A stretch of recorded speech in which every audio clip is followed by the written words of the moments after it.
안녕하세요. 사연 읽어주는 남유입니다. 오늘도 와주셔서 감사합니다. 그럼 오늘의 사연 시작하겠습니다. 안녕하세요. 저는 50대 후반의 남성입니다. 얼마 전 TV를 보다가 그런 얘기를 봤어요. 한 100년 전쯤에는 동네에 버릇없고 말 안 듣는 말썽꾸러기 아이가 있으면 온 동네 어른들이 다 혼냈다고 하더라고요. 남의 집 장도 끼고 작물 뽑아먹고 부모 말 안 들으면 그의 부모가 직접 동네 사람들한테 혼내달라고 했다는 것이었지요. 그래도 말을 안 들으면 동네 뒷산에서 볼기짝을 때렸다고 하더라고요. 요즘 같으면 큰일 날 일입니다. 동네 어른들이 단체로 경찰서에 고발당할 일이죠. 그러나 그때 기준으로 생각하면 결과가 어땠을지 궁금해집니다. 호되게 망신을 당한 아이는 그 이후로 장난을 더 쳤을게요. 물론 모르는 일이긴 하죠. 더 엇나갈 수도 있고 아니면 효과를 봤을 수도 있겠고요. 그리고 씁쓸하게도 제 자식들을 생각하면 어렸을 때 그렇게라도 해서 버릇을 잡았어야 했나 그런 생각이 듭니다. 혼자가 힘들면 주변 도움을 청해서라도 가정을 바로 세웠어야 했다는 후회가 들어요. 전 폭력을 쓰는 엄한 아버지 밑에서 자랐기 때문에 자식을 낳으면 좀 혼내지 않고 모르는 건 가르쳐가면서 자상한 아버지로 살 생각이었습니다. 그런데 사람이 일하는 게 뜻대로 안 되더라고요. 온 마을 사람들이 한 아이를 키우기 위해 나서했던 것처럼 저 혼자서는 영향이 안 되는 일이었을지도 모릅니다. 저희 아버지는 구두쇠에 타이어를 찌르셨어요. 국민학교 다니는 것도 눈치를 봐야 했고 돈 한 푼 얻어내기 위해서 맞을 각오를 해야 했죠. 전 어릴 때 우리 집이 찢어지게 가난한 줄 알았는데 그거 보니 그것도 아니었습니다. 아버지는 그저 아끼고 또 아끼는 것만 아시는 분이었지요. 본인 술 드시는 일에는 그렇게 돈을 잘 쓰셨으면서 집안 식구들 먹고 사는 일에는 관심이 없었어요. 형들보다 마르고 마음도 약했던 저는 유독 아버지한테 많이 혼나면서 컸습니다. 학교에 돈을 가져가야 하는 날이면 며칠 전부터 밤에 잠이 안 올 정도였어요. 어머니도 별반 도움이 되지 않았습니다. 저랑 성격이 비슷한 어머니는 아버지를 무서워하고 앞에서 벌벌 떠느라 정신이 없으셨지요. 형들한테 치이고 아버지한테 혼나면서 고등학교 간신히 졸업한 후에는 도망치듯 집을 나왔습니다. 나오자마자 배운 게 구두 만드는 기술이었어요. 제 첫 직장이 구두 장인의 회사였습니다. 5, 6년 동안 배운 기술로 전 독립을 했고 장사 수완이 좋았던 저는 명동에 제 가게를 열어 소위 대박을 냈죠. 공장까지 직접 운영하게 되면서 30대의 젊은 나이에 큰 돈을 벌게 되었습니다. 저는 결혼을 20대 중반에 일찍 한 편이었고 30대 초반에 아들들이 있었어요. 연년생으로 낳았는데 애들이 어렸을 때는 참 착하고 예뻤지요. 전 크면서 제가 겪은 것들을 아이들이 경험하는 게 싫었습니다. 아버지는 집으면서 아주 힘들게 컸기 때문에 제가 능력만 되면 제 아이들만큼은 넉넉하고 여유롭게 키우고 싶었죠. 처음 결혼할 땐 별 볼 일 없었지만 점점 세림이 펴지면서 아이들이 원하는 건 그때그때 해줄 수 있는 형편이 되었어요. 그러다 나중에는 아주 풍족하고 넘치게 지원해줄 수 있게 됐고요. 어렸을 때는 장난감부터 해서 조금 커서는 교육비까지 필요한 건 한시의 고민도 없이 해줬습니다. 경수야 경우야, 아이들은 공부만 해. 아빠가 갖고 싶은 거 다 사줄게. 당신도 필요한 거 있으면 나한테 그때그때 말해요. 아내는 처음엔 말 꺼내기를 어려워하더라고요. 그 사람은 저보다 더 찢어지게 가난하게 살았기 때문에 돈 쓰는 걸 잘 못했습니다. 그래서 설득을 했어요. 어려서 학교 다닐 때 아버지한테 돈 달라기가 얼마나 어려웠는지 알아. 가슴에 아주 한이 맺혔다고. 그런데 이제 나 돈 벌 만큼 벌고 애들한테 필요한 거 다 해줄 수 있게 돼서 얼마나 좋은지 몰라. 책 사야 되면 바르고 컴퓨터도 필요하면 사는 거고 유학도 보낼 수 있으면 보내야지. 이러라고 돈 버는 거 아니겠어? 아내도 처음에는 주저했지만 나중에는 별말 안 하더라고요. 제 소원대로 아이들은 부족함 없이 자랐어요. 어려서부터 큰 집에 살면서 방도 큼지막한 거 하나씩 내주고 책상 침대도 최고급 가구로 꽉꽉 채워줬죠. 학용품도 아내가 어디서 최고 좋은 걸로 사주곤 했어요. 아이들은 제가 사업해서 번 돈으로 빵빵하게 지원받아가며 학교를 다녔습니다. 아내도 그런 생활에 서서히 적응해갔죠. 돈의 힘이라는 게 꽤 세더라고요. 아내의 진정을 심각하게 가난했던 것으로 알고 있습니다. 목구멍이 포도청이라는 말을 실감하듯 살았대요. 장인 장모 두 분 다 아프셔서 집안에 돈 벌어오는 사람이 없었다고 했죠. 하루하루 뭘 먹어야 되나 그런 고민하면서 사는 집안이었습니다. 큰딸이었던 아내가 간신히 학교 졸업하고 공장에 다니기 시작하고 나서야 새끼를 다 챙기기 시작했다고 들었어요. 저와 결혼할 때도 여전히 처갓집 사정은 나아질 기미가 안 보였고요. 결혼 전에 아내는 아예 저한테 이렇게 말했죠. 수범씨, 내가 결혼하면 우리 식구들이 손가락 베이게 생겼어. 결혼해도 진정에 생활비를 좀 드려야 할 것 같아. 안 그러면 동생들도 굶고 학교도 못 다녀. 염치 없지만 부탁 좀 할게. 아버님은 평생 약 드셔야 하고 어머님도 허리 아프신데 어쩔 수 없잖아. 내가 지원해드릴게. 그런 것 좀 마. 연못이 없다. 생활비 드리는 거 언제까지 해야 할지 나도 모르겠어. 고맙고 미안해 자기야. 전 아내를 사랑했기에 망설임이 없었습니다. 저가의 생활비 지원을 하기로 약속하고 결혼을 했어요. 결혼할 때는 사업을 시작하기 전이었어요. 없는 처지의 처갓집에 달마다 생활비를 보내는 게 힘들었지만 그도 사업이 잘 되면서 큰 돈을 벌게 되자 아내는 당연하다고 생각하는 것 같았습니다. 그리고 이것저것 요구사항이 많아졌어요. 여보, 우리 이제 집을 좀 이사하는 게 낫지 않겠어요? 애들 학교도 좋은 동네 가서 보내야 공부 잘한대. 당신만 허락하면 내가 집 보고 올게요. 에이 그래, 그러지 뭐. 당신이 보고 쓸만한 집 있으면 말해. 에이 그때 내가 가서 볼게. 아내는 입이 떡 벌어질 만큼 넓은 집을 보고 하더라고요. 그것도 부자 동네 한복판이었습니다. 저는 사실 좀 놀랐어요. 버는 돈은 많았어도 그렇게 넓은 집에서 살 생각은 아니었거든요. 아내는 그 정도는 돼야 살만하다면서 저를 가진 애교로 설득하더라고요. 결국 아내에게 넘어가 50평이나 되는 집을 계약했고 차도 좋은 차를 뽑게 되었습니다. 저는 웬만하면 아내가 하자는 대로 다 해주었어요. 아내가 좋은 동네로 가더니 단번에 변하더라고요. 그 동네 사람들과 어울리면서 점점 치장을 하기 시작했죠. 원래 시장표 다니면 입지도 않던 사람이 백화점 쇼핑을 하고 낮부터 마사지를 받고 미용실에 간다면서 바쁘더라고요. 일주일에 한두 번 빼고는 아이들이랑 늘 외식을 하는 것 같았습니다. 집에 오면 제가 먹을 만한 게 없었어요. 순 애들 간식뿐이었습니다. 그 당시에 저는 공장 일이 너무 바빠서 김밥 한 줄로 저녁을 때울 때도 많았어요. 밤늦게 집에 오면 따뜻한 밥이랑 찌개 같은 게 또 먹고 싶더라고요. 그래서 아내한테 밥 없냐고 물어보면 면박을 당했습니다. 오늘 애들이랑 밖에서 돈가스 먹고 와서 밥 하나도 없어요.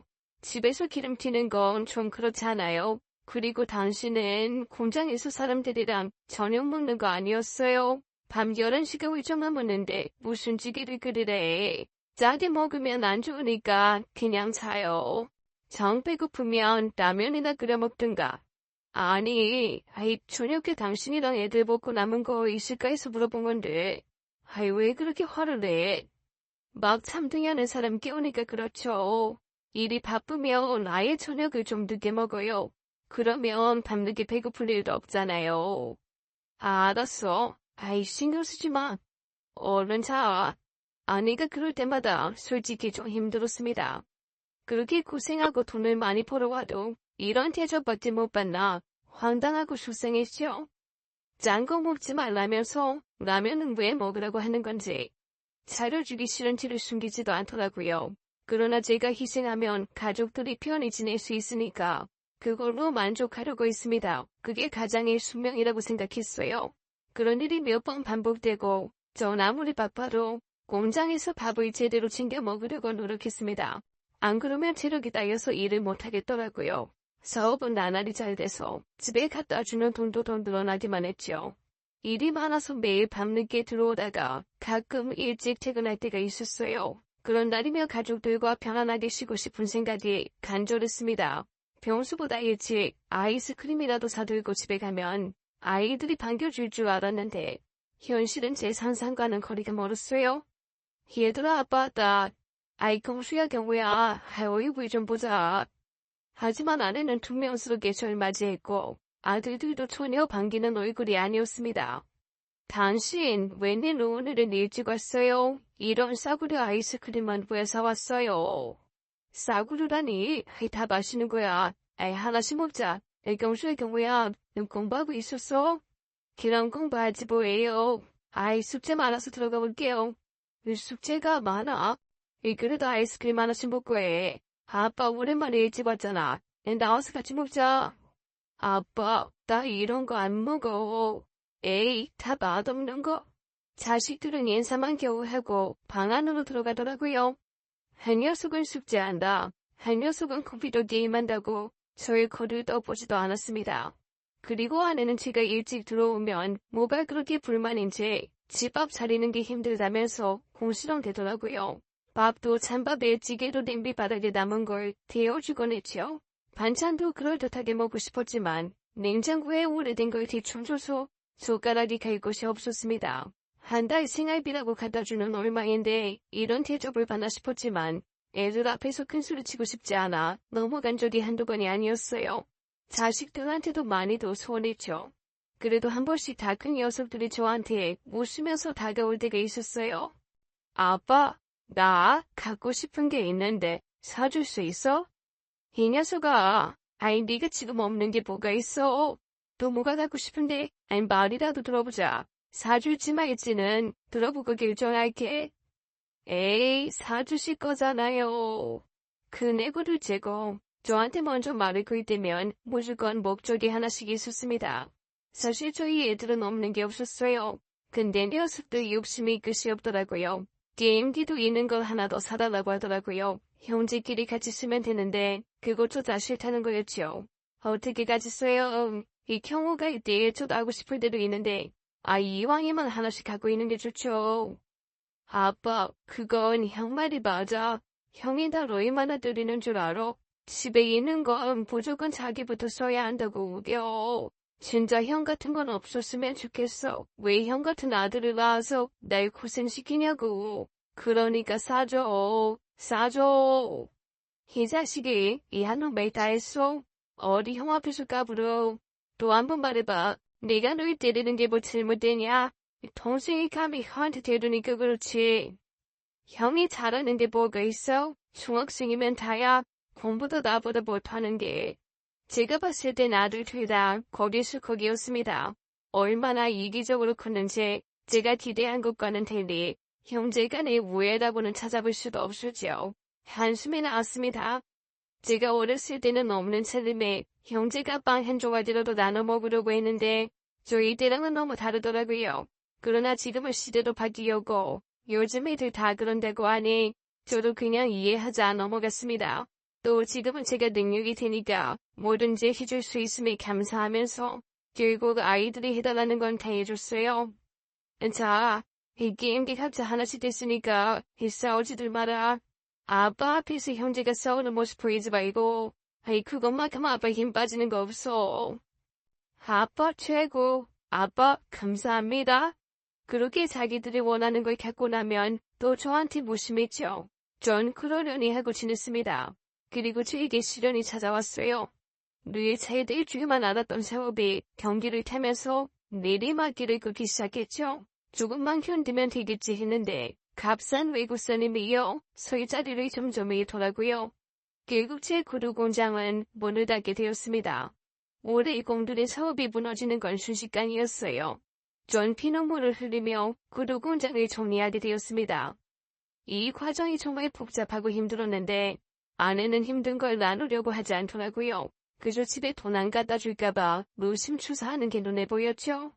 여보, 당신 공장 닫으면 앞으로 우리 뭐 먹고 살아. 웬만하면 그냥 해요. 지금까지 잘해왔는데 뭐가 문제야? 내가 여태 사업하면서 당신한테 아쉬운 소리 한 적 있어? 어디서 돈을 빌려 오랬어 생활비를 주는 데서. 이렇게 결정을 할 정도면 얼마나 심각했겠어. 그 생각은 안 해. 다 이유가 있으니까 그만둔다고 하지. 내가 피땀 흘려 세운 내 공장이야. 유지라도 할 수 있으면 내가 이거 포기하겠어? 그런데 아니야. 지금은 값싼 외국산에 비해서 국산 구두가 설 자리가 없어. 이해해줘. 전 큰 출혈을 무릅쓰고 정리를 한 건데 아내는 그런 제 마음을 조금 더 알아주려고 하지 않았죠? 아우, 난 모르겠어요. 생활비 주던 거 그대로 주고 애들 공부하던 거 끝까지 하게 해줘요. 나보고 어떻게 하란 말이야. 당신 솔직히 말해봐요. 이참에 잘됐다. 좀 돌아보자. 그런 거 아니에요? 대책 없이 공장을 닫으면 어떡해요? 당신 그게 할 소리야? 위로는 못해줄 망정. 뭐? 진짜 당신 이럴 수 있어? 이 씀씀이 좀 줄이고 집도 줄여가면 당분간은 버틸 수 있잖아. 우리가 언제부터 부자였어? 태어날 때부터 부자였어? 상황에 따라 맞춰 사는 거지. 왜 이렇게 억지를 부려? 당장의 씀씀이를 어떻게 줄이란 말이에요? 애들한테는 또 뭐라고 말해요? 속상해 죽겠네 정말. 아무튼 난 이 상황 못 받아들이겠으니까 당신이 뭐라도 해요. 이사는 왜 가요 우리가? 난 여기서 죽어도 버틸 거예요. 정말 이럴 거야. 우리 바다부터 시작했어. 신혼생활하던 단칸방 벌써 잊었어? 사람이 왜 이렇게 변했어? 확실한 건 전처럼 생활비 못 준다는 거야. 비상사태라고 지금. 그때 전 처음으로 아내에게 큰 소리를 냈어요. 제 마음도 심란하게 짝이 없는데 아내의 태도는 큰 상처가 됐죠. 궁지에보는 좀 뭐라도 해야 할 것 같았고 결국 집을 담보로 대출을 내서 유리공장 사업을 하기로 마음먹었습니다. 지인이 그 일을 하는데 벌이가 괜찮다고 해서 덤벼준 거였어요. 하지만 새로 인수받은 유리공장은 알고 보니 부실하기 짝이 없더라고요. 저한테 그 공장을 판 사람도 뻥튀기를 해서 넘긴 거였습니다. 여유가 있으면 큰일을 결정해도 이것저것 잘 알아보고 할 텐데 그때 전 눈에 목에 씌었던 것 같았어요. 그렇게 사업을 오래 했는데도 사리 분별이 제대로 되지 않았습니다. 아무도 맡으려고 하지 않은 공장을 바보같이 사게 된 거였죠. 거래처가 하나도 없는 상태에서 운영을 하려니 쉽지가 않았습니다. 투자금도 많이 들어갔는데 버틸 방법이 없어서 결국 다 포기하게 됐어요. 유리공장을 철거하고 창고를 지어서 임대 주는 걸 하려고 생각했지만 철거 비용도 만만치 않더라고요. 이러지도 못하고 저러지도 못하고 방치하게 되었습니다. 돈 나올 것도 없고 대출은 많이 받았고 집안 사정이 급격히 어려워졌어요. 결국 집을 팔고 전셋집으로 옮겨야 했습니다. 그나마 다행이라고 할 수 있는 건 자식들이 모두 대학을 졸업한 후라는 거였습니다. 물론 큰아들이 석사과정 밟는 거에 중도 포기한 건 미안한 일이었죠. 그런데 큰애는 대놓고 저를 원망하더라고요. 이게 뭐예요? 공부 다 마치고 회사 골라서 가려고 했는데 아버지 때문에 다 망했어요. 급하게 취직을 하려고 보니까 이것도 쉽지 않고 친구들이 공부 왜 그만두냐고 묻는데 제가 할 말이 없잖아요. 상황이 이렇게 된 걸 어떻게 하니? 이 공부는 일하다가 여건 되면 다시 도전해봐라. 그건 나도 해석하게 생각해. 그렇지만 아버지도 최선을 다했어. 너무 그러지 마라. 그러게 아버지. 잘 알아보고 하셨어야죠. 왜 일을 이렇게 만들어요? 너무 경솔하셨던 거 아니에요? 네가 신이라도 되냐? 나도 어쩔 수 없었어. 그래도 아버지가 기술이 있으니 얼마나 다행이냐. 너도 취업이 됐고 일단 이렇게 같이 이겨내보자. 어쩔 수 없잖니. 옆에 있던 둘째도 보태더라고요. 제 속이 말이 아니었습니다. 이쪽 팔려서 못 살겠어 진짜. 사는 동네도 그리고 이 집도 그닥지만 해서 어디 산다고 말도 못해요. 상황에 맞춰 사는 거지. 넌 아버지 앞에서 그게 무슨 소리야. 이 철없는 녀석아. 20대 중반을 넘긴 두 아들이 저렇게 말하는데 기가 막혀서 말문이 막히더라고요. 일이 이렇게 된 걸 다 원망만 하고 절 위로하는 사람 하나 없었어요. 물론 가장으로서 체면이 안 서는 상황은 맞았습니다. 속상했지만 제 상황이 여의치 않았기 때문에 넘어가기로 했어요.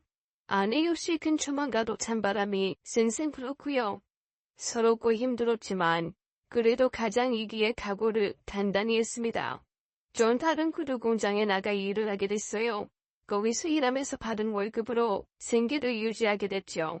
솔직히 월급도 그렇게 적은 액수는 아니었습니다. 차익이 있다면 아내와 아이들이 전처럼 보내실 수 없다는 거였어요. 잘 살았을 때와 달리 사는 게 하늘의 땅 차이였겠죠. 그래도 다행히 아들 둘 다 취업했다는 소식이 들려왔습니다. 전 애들이 참 자랑스러웠어요. 장하다 경수야 경우야. 생활비는 아버지가 감당할 테니까 너희는 착실히 장가게도 모아. 돈 허투루 쓰지 말고 알아들어? 그건 저희가 알아서 할게요. 저는 아이들을 장하다고 칭찬해줬지만 애들 표정은 썩 기뻐 보이지 않았습니다. 아무래도 저한테 불만이 많은 것처럼 보였어요. 그리고 아들들의 첫 월급날이 되었습니다. 속으로 두 애들이 저한테 내복이라도 하나 사주겠지 기대했지만 아무런 얘기가 없더라고요. 저는 아내에게 은근히 물어보았습니다. 그때 제가 뭘 물어보면 차갑게 대답하기 일쑤였죠. 여보, 애들 월급날 안 됐어? 왜요? 애들 월급까지 뺏어다가 빚 갚게요? 무슨 말이 그래? 애들 첫 직장, 첫 월급날의 의미 있잖아. 같이 축하해주려고 물어본 거지.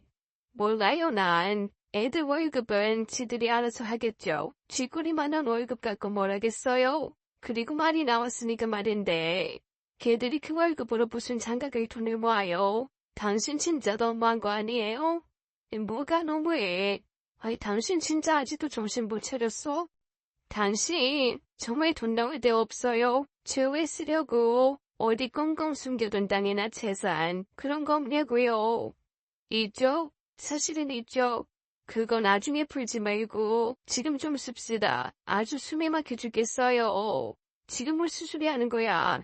사는 다 알고도 이래. 나한테 숨겨둔 돈이 어디 있어. 이 나이에 공장 다니면서 그 월급 받는 건 뭐 쉬운 줄 알아. 부족하면 당신이 좀 나가서 벌면 되잖아. 내가 이 나이에 어디 가서 뭘 벌어요. 당신 사업 망하더니 그래도 참 작아졌네요.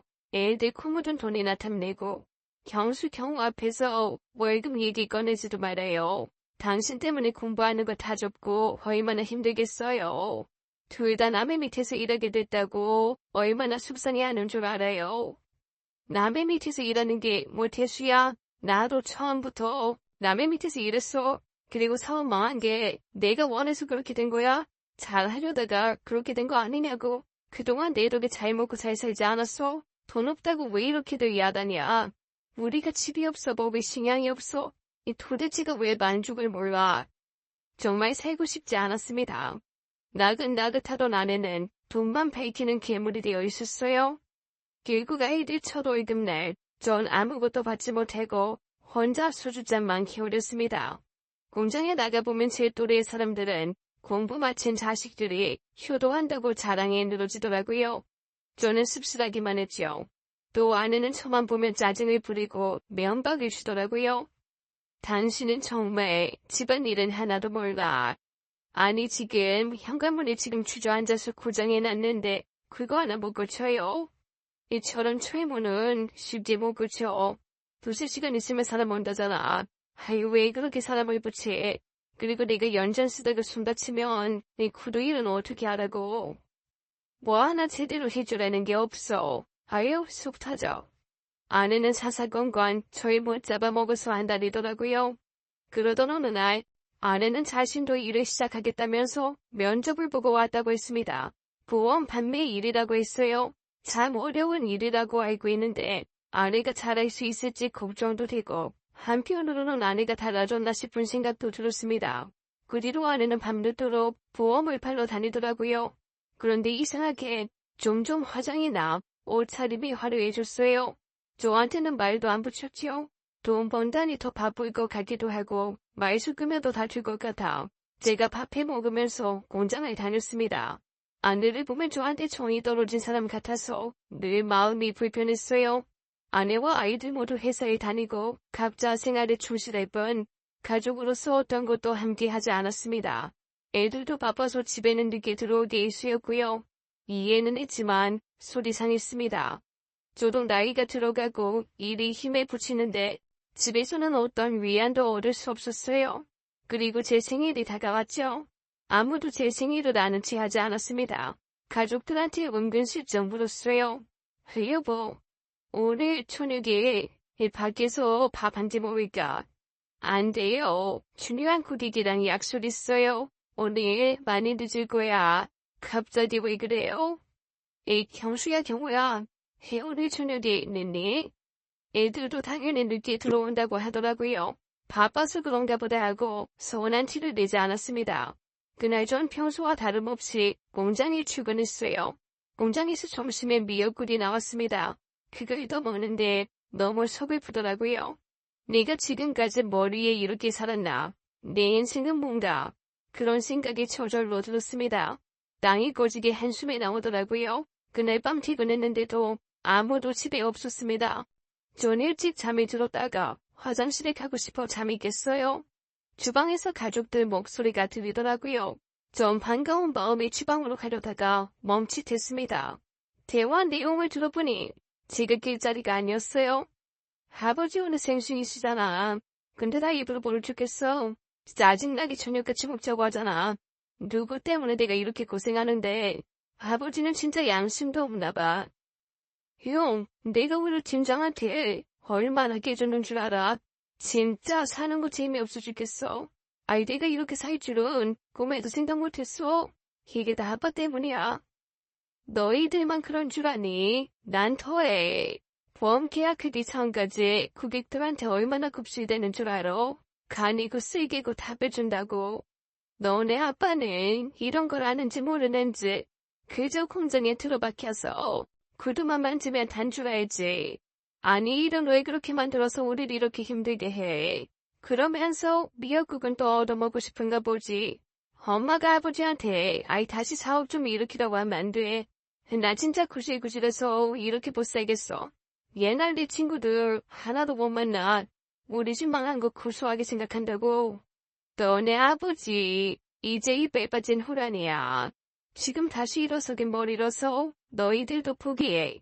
돈 많은 집딸이랑 만나서 결혼을 하든지 복권에 당첨이 되든지 그거 아니면 방법 없어. 아이 진짜 남들은 장가갈 때 집이니 차니 대단하게도 해가는데 집불도 없는 내가 어떻게 장가를 가겠어. 진짜 아버지 잘못만 해 이게 무슨 고생이야. 눈물이 왈칵 쏟아졌습니다. 가슴에 비수가 날아와 수없이 꽂혔어요.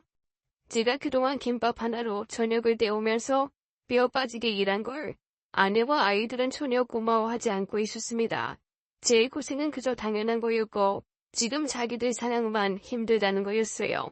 제가 꼬박꼬박 출퇴근하면서 공장이라는 게 마치 사업하기 싫어서 게으름 피고 있는 것처럼 보이는 것 같았습니다. 인생의 후회가 미워하죠. 아들들 어렸을 때 해달라는 거 다 해주고 처갓집에 생활비 들여가며 아내 하고 싶은 거 다 해줬던 지난 날들이 떠올랐습니다. 그때 제가 아내한테 주었던 생활비는 지금의 10배도 넘었던 것 같아요.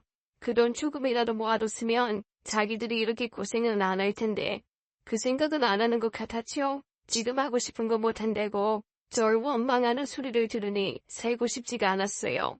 전 가족들이 모두 방으로 돌아갈 때까지 기다리다가 화장실에 갔어요. 보니까 자기들끼리 치킨을 시켜서 먹었더라고요. 식탁 위엔 빈 뼈다귀만 수북했습니다. 정말 비참했어요. 전 화장실에서 소리 죽여 울었습니다. 그리고 다음날 어김없이 전 출근을 했어요. 평소보다 일찍 공장에 나와 있는데 옆자리 박씨가 묻더라고요. 왜 이렇게 기운이 없어? 아이 무슨 일 있어? 그냥 살기가 힘드네. 뭐 해서는가 싶어. 허무하고. 다 힘들지 뭐. 아이 그래도 처자식 보면서 사는 거잖아. 안 그래? 아들들 다 커서 직장 다닌다면서. 아이 지들도 일해보니까 힘들다고. 아버지 고생하신다고 안 그래? 지들 먹고 살기 바쁘지 뭐. 아내도 보험 일한다며. 아이 걱정 없니 씨. 우리 아내는 집순이야. 집이 제일 좋대. 퇴근하고 집에 가면 뜨끈 안지게 이 소주 한잔 하는 게 유일한 낙이야. 박씨는 복 받았네. 복? 인생 뭐 있어? 아이 그냥 가족 건강하고 각자 직업 있고 그러면 된 거 아니야. 아이 씨가 보기보다 욕심이 많구만. 아이 전에 사업을 크게 했었다며. 아이 사는 게 그만 못해서 그래. 박씨는 저한테 기분 내라고 커피를 한 잔 다 주더라고요. 깊은 후회가 몰려왔습니다. 저 단추보다 잘못이었다는 생각이 들었어요. 가족들한테 해달라는 거 다 해주고 없는 것까지 다 퍼줬는데 왜 지금 이 모양 이걸로 비참한지 이해할 수 없었습니다. 다 잊자 싶어 억지로 일에 집중하려고 했지만 그만 사고가 나고 말았어요. 딴 생각을 하다가 손을 다치고 말았죠. 꽤 큰 사고였어요. 그리고 전 일을 그만두게 되었어요. 엎친 데 덮친 격이었습니다. 돈도 못 벌어오자 아내와 자식들은 저희 코를 떠보지도 않았어요. 짐이 되는 것 같아서 괴롭기만 했습니다. 이건 가족이 아니라 남보다 못했어요. 게다가 다친 손에 수술비까지 많이 들어갔습니다. 그건 다행히 보험으로 처리할 수 있었어요. 그러던 어느 날 아들 둘이 제게 와서 말을 걸더라고요. 아버지, 이 사업 다시 해볼 생각 없어요? 저한테 사업 자금 마련할 방법 있어요? 그러냐? 아니 너희들이 알아서 해. 아버지가 지금 뭘 할 수 있겠니? 그러지 마시고요. 아버지 사업을 크게 했던 경험이 있잖아요. 손이 그렇게 돼서 구두 만드는 일은 못하실 거고 옛날 경험 살려서 차분하게 시작해보면 나쁘지 않을 것도 같은데 긍정적으로 생각해보세요. 그래 아빠. 형이랑 내가 사업자금 어떻게든 좀 마련해볼 테니까 아야 아빠 다시 사업해. 우리가 밀어줄게. 저는 내심 놀랐습니다.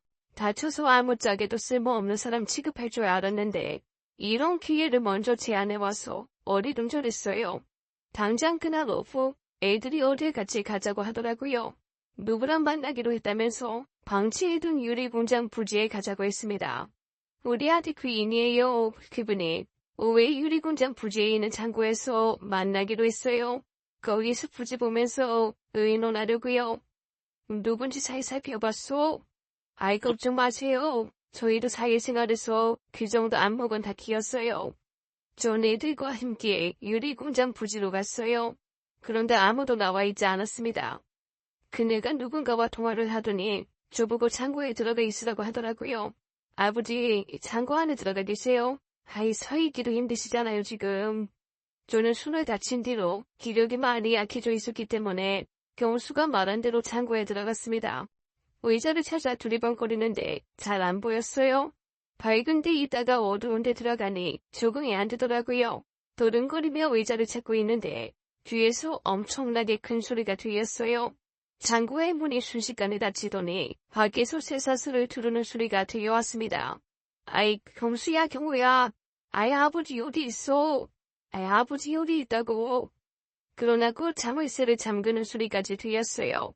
저는 죽어라 문을 두드렸지만 결국 문은 굳게 닫히고 말았습니다.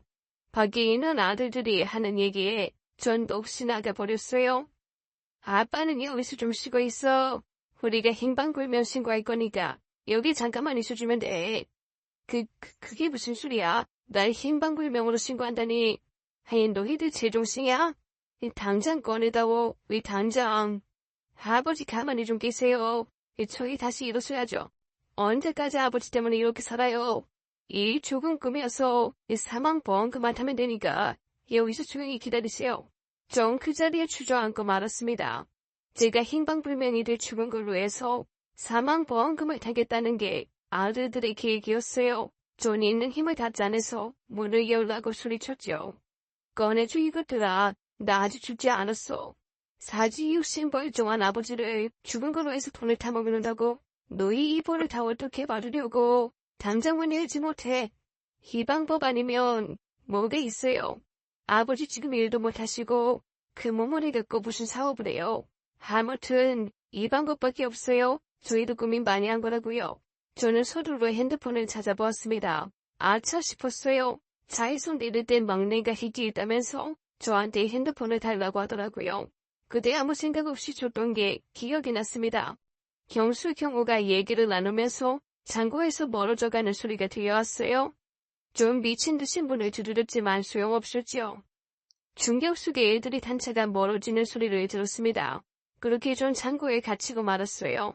이곳은 아주 외진 곳이어서 지나다니는 차도 없고 사람도 없었습니다. 꼼짝없이 갇힌 신세였어요. 창고 안에는 기본적인 몇 가지 생필품과 먹을 것이 있었습니다. 물이랑 태워 먹는 밥이 몇 개 있었고 시리얼 상자만 여러 개가 있었죠. 전자레인지 같은 건 당연히 없었습니다. 화장실은 밖에 있었어요. 대신 커다란 야수통이 여러 개 있었죠. 그동안 나중에 그렇게 했으리라고는 처음에 생각도 못했습니다. 충격이 한 차례 입술고 지나가니 온몸이 떨려서 일어날 수가 없었어요. 억울하고 분하고 원통했습니다. 내가 이런 꼴까지 당해야 하나, 어디가 생기고 속에서 천불을 솟았어요. 전 버려진 거나 마찬가지였습니다. 이렇게 살아서 뭐하나, 그런 생각과 함께 나가서 이것들을 혼내주자, 그런 생각이 교차했어요. 점점 배가 고파왔습니다. 죽든지 살든지 그건 나중에 결정하고 일단 배고픔을 해결하자 싶었죠. 전 거기에 있는 밥을 그냥 우거우거 씹어 먹었어요. 언제까지 이게 될지 몰라. 그 물기 없는 밥도 아디어머디 되더라고요. 나중에는 화장실이 급해서 야수도통에 볼일을 보게 되었습니다. 정말 비참했죠. 시간이 얼마나 지났는지 몰랐고 밖에서 새어 들어오는 빛으로 밤과 낮을 구별했습니다. 저는 거기서 제일 지나온 인생을 반추했어요. 그런 생각이 들었죠. 여기서 죽게 되면 모든 게 끝이지만 만약 천원으로 나가게 된다면 전과 같이 살지 않겠다고 이를 갈았습니다. 살려주세요. 꺼내주세요. 여기 사람 있어요. 그러던 어느 날 차 소리가 들리는가 싶더니 익숙한 발소리가 들려왔어요. 저희 왔어요.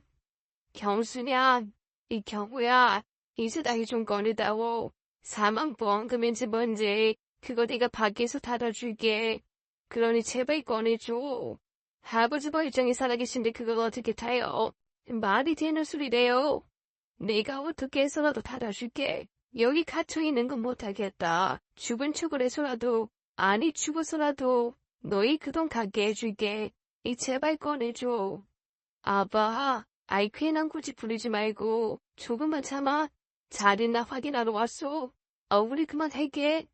아니 이 녀석들아, 어디 간다고 그래. 아버지를 꺼내줘야지. 아들들은 그렇게 왔다가 매정하게 떠났습니다. 처음엔 일주일에 한 번씩 오더니 점점 창고에 찾아오지 않았어요. 결국 2달이 지났고 그동안 아내는 얼굴도 비추지 않았습니다. 한편으로 걱정도 되더라고요. 아들들이 아내까지 저처럼 어디에 가둔 건 아닐까 걱정이 되었습니다. 그리고 식량이 다 떨어져 갔어요. 창고를 뒤졌더니 아주 옛날에 버려진 믹스커피가 3개 정도 나왔어요. 그걸 조금씩 먹으면서 간신히 버텼습니다. 워낙 외진 곳이라 지나가는 사람도 없어서 도움을 청할 수가 없었어요.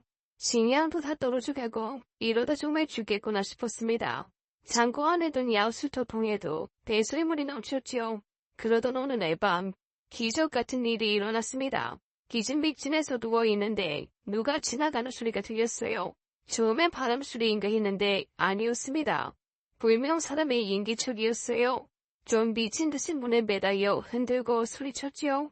이번 기회가 아니면 탈출을 못할 것 같다는 생각이 강하게 들었어요.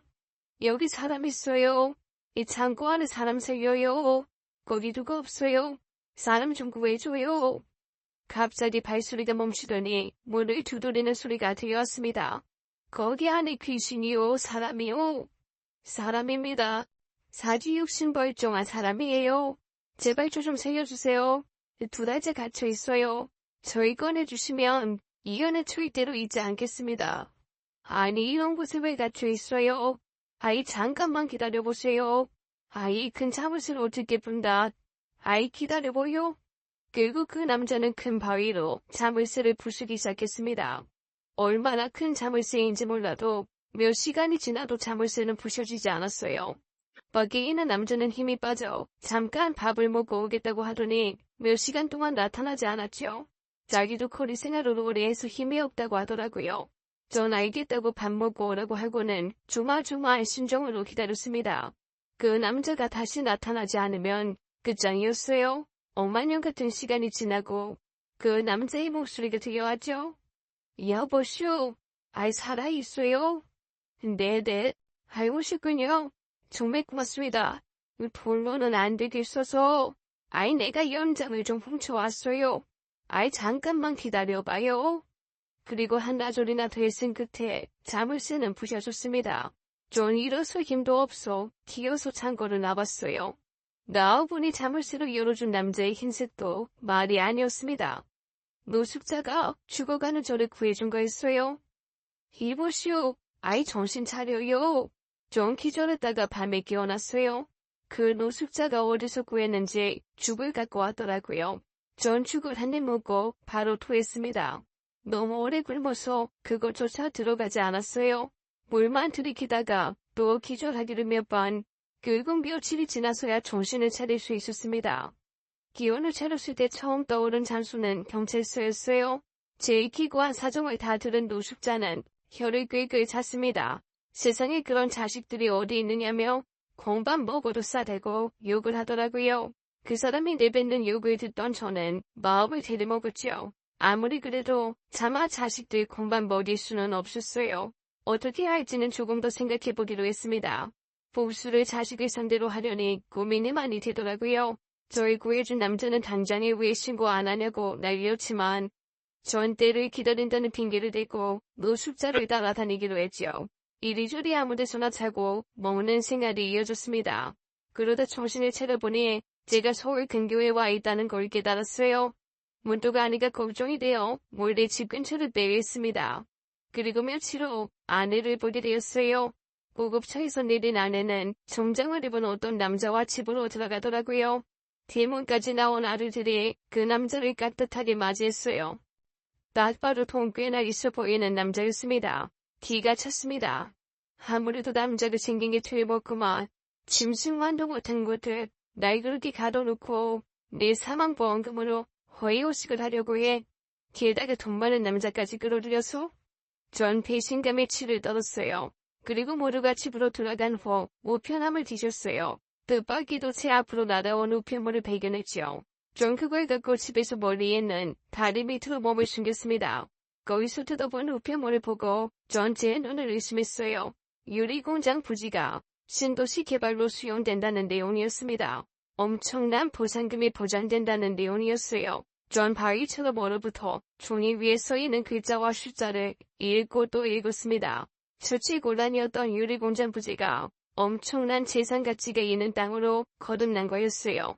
다시 재개할 수 있는 처음이자 마지막 기회라는 생각이 불현듯 들었습니다. 쓸모없던 그 땅은 완전히 제 앞으로 되어 있던 땅이었죠. 버려진 곳이나 마찬가지였기에 아들들은 그곳 창고에 절 가둔 것이었고요. 전 당장 노숙자 생활을 청산하기 위해 행동을 개시했습니다. 오래 묵은 때를 다 먹여내고 이발도 하고 새 옷도 사 입었어요. 유리공장 부지를 팔아 받은 돈으로 다시 사업을 시작하게 됐습니다. 사람에게 들어오는 운대라는 것이 따로 있는지 우연찮게 블랙박스 사업을 건드리게 됐고 오프라인이 아닌 온라인 사업에 도전하게 되었죠. 그 모든 게 일사천리로 진행됐어요.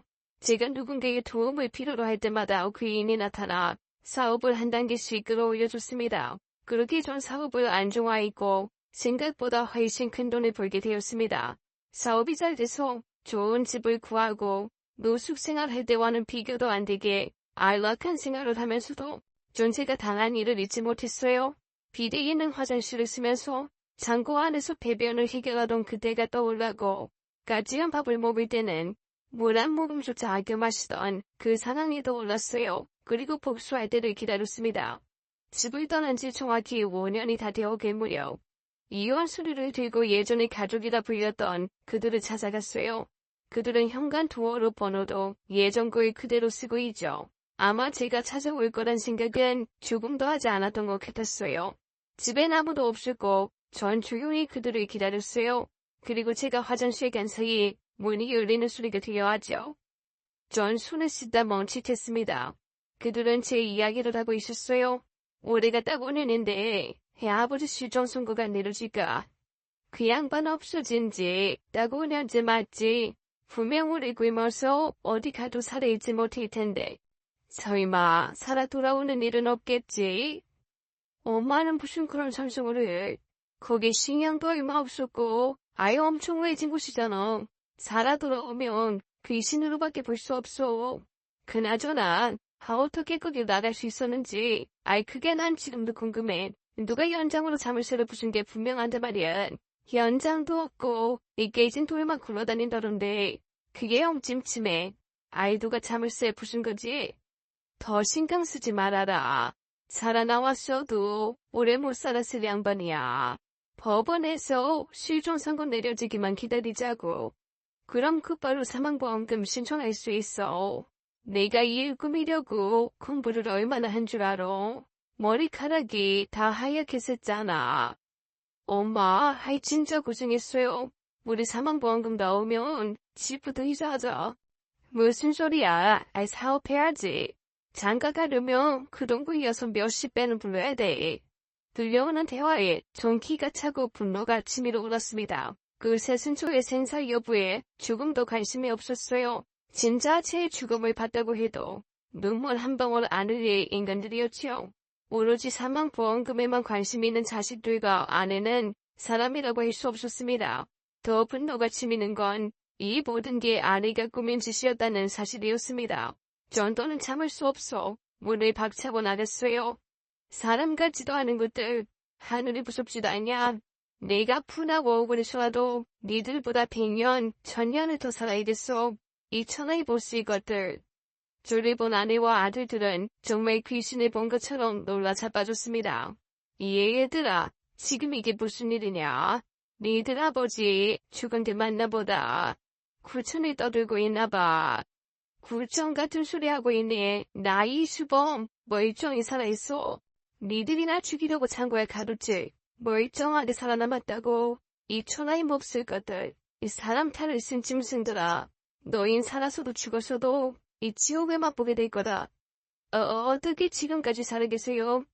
분명히 창고에 먹을 것도 없었는데 살아나왔어도 오래 못 사셨을 건데. 저는 열이 버쳐 큰 아들 녀석의 멱살을 잡고 흔들었습니다. 전 예전의 제가 아니었어요. 사업하면서 운동을 열심히 해 온몸이 근육이었고 덩치도 커져 있었죠. 그게 아들놈이 할 소리야. 대학 졸업할 때까지 넘치도록 부유하게 살게 해줬더니 사업 미끄러졌다고 애비를 사지로 몰아. 여보, 왜 이래요? 경수 놔줘요. 오죽하면 우리가 이랬겠어요. 오죽하면 내가 너희들 밥을 굶겨서 길바닥에서 치우게 됐어. 풍족하게 돈 쓰고 살게 해줘야 아버지 남편이야? 에라이 짐승만도 못한 것들. 어디 니들 마음대로 되나 봐라. 실종 신고 좋아하네. 앞으로 너희 셋 공반복을 각오해. 그러자 막내 아들놈이 저한테 달려들었습니다. 바지가랑이를 잡고 빌더라고요. 아빠 잘못했어. 우리가 잘못했어. 나 감옥 가기 싫어. 제발 경찰에 신고하지 마. 못난 인간들 셋이 제 발 밑에 매달려 제발 경찰에 신고만 말아달라고 비는데 억장이 무너졌습니다. 좀 간신히 마음을 가라앉히고 이혼 서류를 내밀었어요. 당신 이리 와서 도장 찍어. 이혼하자고. 지금 이 순간부터 내가 하자는 대로 순순히 안 하면 셋 다 공반법을 각오해. 아내는 눈물을 찔끔거리면서 도장을 찍었습니다. 전 서류를 봉투에 넣고 당장 일어섰어요. 이 인간들이랑 1분도 더 함께하기 싫었습니다. 그러는 사이 세 사람은 저를 자세히 훑어보더라고요. 건강해진 몸, 좋아진 얼굴, 속 보디에도 비싸 보이는 양복이 눈에 띄었던 것 같았지요. 아니나 다를까 경수가 저한테 물었습니다. 근데 아버지, 그동안 어디서 어떻게 지내셨어요? 이 양복, 아버지 옛날에 좋아하시던 데서 맞춘 것 같은데, 그런 큰 돈이 어디서 나셨어요? 이게 또 눈에 들어오냐? 희유가 돈만 밝히는 것들은 어쩔 수가 없어. 왜? 죽은 줄만 알았던 애비한테 돈 냄새가 풀풀 나냐? 하늘이 나의 불쌍히 여기셨는지 횡재수를 주셨어. 이제도 이와는 아무 상관없는 이야기지만 왜 횡재수라뇨? 자세히 얘기 좀 해봐요. 몇 해 전에 당첨됐어. 로또 1등에. 상상도 못할 금액이 한 번에 들어왔지. 이 덕분에 잘 먹고 잘 살고 있지만 세 사람과는 아무 상관없는 일이야. 안 그래? 난 이만 간다. 앞으로 다시 보지 말자. 경찰에 신고할지 말지 아직 결정 안 했으니까 끽소리도 말고 살고 있어. 알았어? 여보, 안 돼요. 가게는 어딜 가요? 그리고 서류 1이네요. 이유는 무슨? 담지도 않아요. 로또 당첨됐다는 제 거짓말에 아내는 당장 이혼 서류를 잊더라고요. 참 가수로웠습니다. 저희 사지에 몰아넣었던 아들 녀석도 무릎 꿇고 손을 싹싹 대며 잘못했다고 빌더라고요. 아버지 잘못했어요. 제가 죽을 죄를 줬어요. 아이 한 번만 봐주세요. 한 번만요. 부모 자식 인연이 천년이라는데 아버지도 이분 아령으로서 한 번만 봐주세요. 제가 밀어냈어요. 어리석었다고요. 절대 그런 생각을 하면 안 되는 거였는데 엄마 때문에 그렇게 했어요. 전 안 하겠다고 했는데 엄마란 경우가 절 꼬지겠어요. 아버지, 저 아직 하고 싶은 게 많아요. 저 버리지 말아주세요. 형만 믿으면 안 돼요, 아버지. 진짜 안 된다고. 하지마 이제 왕근처였어요. 엄마랑 형한테 입수요. 나쁜 짓 저질렀어요. 죄송해요, 잘못했어요. 천번이고 만번이고 빌게요. 아버지가 키라고 하면 키고 하라는 대로 다 할게요. 제발 저 버리지 말아주세요. 애가 감옥도 다녀오라면 저 다녀올게요. 아버지, 저 대출입 안 해요. 지금 돈 때문에 하루하루 숨에 막혀요. 이 세상에 아버지 한 분이잖아요. 저 좀 도와주세요. 네. 여보, 형수 아빠, 가긴 어디 게요? 여기 계세요, 제발요. 진심으로 반성할게요. 저희 전화기 빌 테니까 제발 언제가 됐든 용서만 해줘요. 우리도 힘들었어요. 그래서 해서는 안 될 일 했고요. 미안해요. 정말 잘못했어요. 제발 우리 버리지만 말아줘요. 형수 아빠, 수범씨, 한 번만 용서해줘요. 스시 무릎 꿇고 손에 발이 되도록 비는데 정말 열이 뻗치더라고요. 저한테 돈이 있는 걸 알고 바우치처럼 붙어보려는 의도가 눈에 빤히 보였습니다. 정말 상종 못할 인간들이었죠. 전 호통을 쳤습니다. 주우면 삼키고 쓰면 뱉어. 너희들한테 난 길바닥에 붙은 껌보다도 못한 존재 아니었어? 이거 왜 이래? 돈 좀 있다니까. 또 피해보고 싶어? 당신 나한테 어떻게 했어? 사업 잘 나갈 때도 나한테 따뜻한 밥 한 번 차려준 적 있어? 진심으로 따뜻한 위로의 말 한마디라도 해준 적 있냐고. 내가 큰 거 바랬어? 늦게 퇴근해 배고프다고 하면 구박하고 허구한 내 돈만 가져와라 퇴근하고. 나 당신 남편이었던 적 없어. 현금 지급기였지. 그리고 형수 경우 너희들 그러는 거 아니다. 그 죄값 다 어떻게 받으려고 그래. 아버지, 너희 대학 졸업할 때까지 최선을 다했어. 세상이 좋다는 거 하나도 빠짐없이 다 해줬다고. 공부할 때 필요하다는 건 내 기억에 안 사준 거 하나도 없었어. 그런데 20살도 훌쩍 넘어 다 큰 놈들이 아버지 사업 망했다고 장가가기 글렀다고 원망하고 그것도 모자라 죽일 생각까지 해. 행방불명 좋아하네. 너희들이 그 창고에서 나 굶겨 죽이려고 했잖아. 꼼짝없이 죽을 줄 알았던 아버지가 나타나니까 뭐 귀신? 이 형편없는 놈들아. 난 돈은 많을지언정 인생에서 실패했어. 마누라고 자식 농사고 다 망했다고.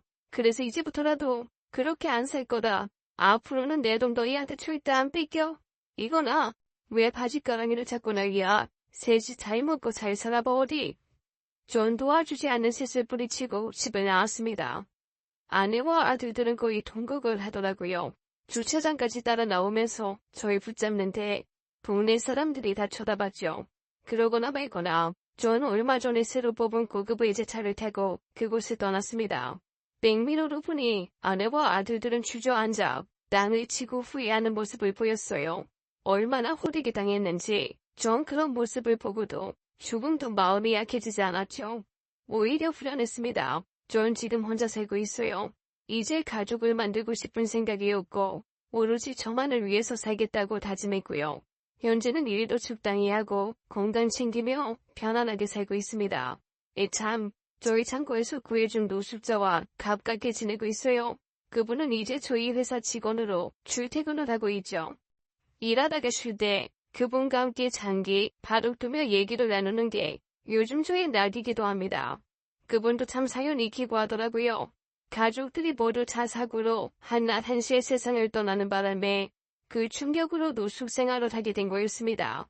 지금은 전문가 도움을 받아 마음의 병도 치료하고 건강하게 생활하고 있어요. 제가 그런 일을 겪고 혼자 살면서 주변을 둘러보니까 곁에 있는 가족의 소중함을 모르는 분들이 많더라고요. 행복은 멀리 있는 게 아니라 가까운 곳에 있다는 진리를 이 사연을 듣는 분들도 잊지 않으셨으면 좋겠습니다. 긴 이야기 들어주셔서 감사합니다. 제 사연은 여기까지입니다. 지금까지 사연을 읽어주는 남녀였습니다. 끝까지 함께 해주신 여러분 감사드리며 저는 다음 사연으로 돌아오지요.